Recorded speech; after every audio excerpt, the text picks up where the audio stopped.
Un bon indicateur pour jauger du lancement de la saison touristique, le taux d'occupation des campings.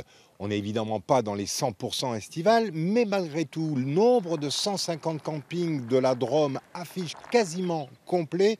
Deux petits points noirs tout de même, la météo, pas encore estivale, et selon les professionnels du tourisme, les grèves SNCF qui impactent l'activité ici en Drôme. Je vous propose d'écouter le patron de l'agence développement touristique de la Drôme. Malheureusement, les grèves SNCF nous jouent un mauvais tour. Nous avons des records de fréquentation depuis 2 ans, et en particulier sur ces périodes.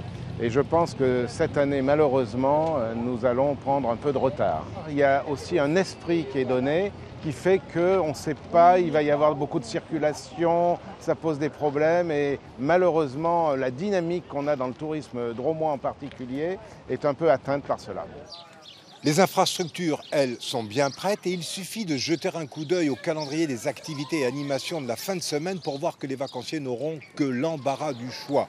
Foire aux plantes, concerts, braderies et même cuisson du nougat. Et oui, nous sommes en Drôme, c'est même ce qui caractérise le tourisme ici, sa diversité. Exemple à Saint-Nazaire en Royan, au pied du Vercors. Depuis 30 ans, il navigue ici, un peu anachronique. Comme si la Bourne se jetait dans le Mississippi plutôt que dans l'Isère. Ces jours-ci, il est à quai. Promenade annulée, la fonte des neiges gonfle les cours d'eau. Le débit de l'Isère étant tellement important que, ma foi, c'est annulé. Et vous vous reportez sur quoi? Eh bien, on va faire la visite de la grotte d'Otaïs. Alors, va pour la grotte. C'est toujours de la balade, encore de la découverte. Et là, s'il n'y a plus d'eau, on sait qu'il y en a eu.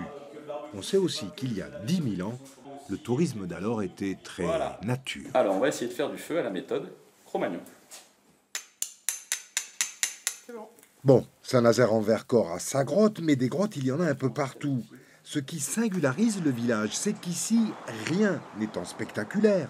Le tourisme se nourrit de peu. Un monument, un point de vue, un artisan d'art qui ouvre sa porte.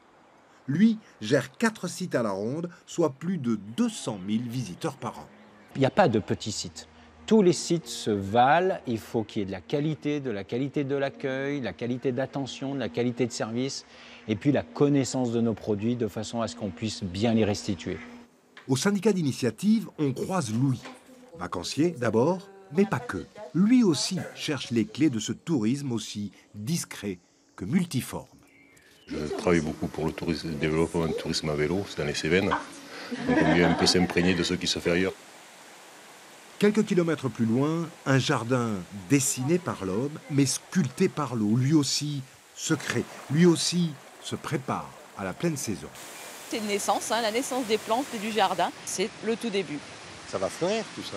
Alors ça va fleurir, ça va changer, ça va évoluer, les choses vont disparaître, d'autres vont arriver. C'est le mouvement perpétuellement.